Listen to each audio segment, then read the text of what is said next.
আসসালামু আলাইকুম এভরিওয়ান, কেমন আছো সবাই? আশা করি ভালো আছো সবাই। আমিও তোমাদের দোয়া এবং আল্লাহর রহমতে অনেক ভালো আছি। তো চলো বেশি বকাবকি না করে ভাইয়েরা আমার বোনেরা তোমার ভিডিওটা শুরু করি। সো আজকে আমরা যেতে চলেছি কুষ্টিয়া জেলার একটি বিখ্যাত জায়গায়। তো চলো যাওয়া যাক।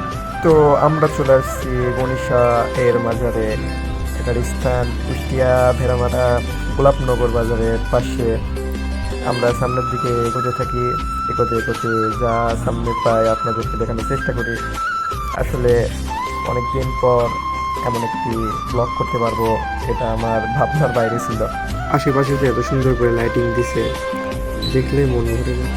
এটা হচ্ছে মাঝারের সামনের অংশ, যেটাতে আমরা এখন হেঁটে চলছি।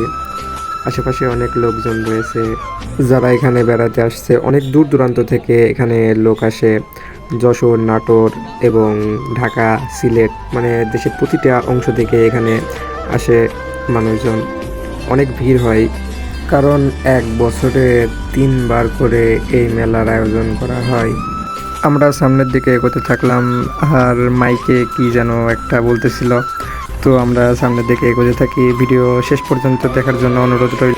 তো পরে শুনলাম মাইকে নাকি বলছিল যে যারা দূর থেকে আসছে, যেমন বেনাপোল, নাটোর, যশোর, এমন তো দূর দূরান্ত থেকে অনেক লোক আসে।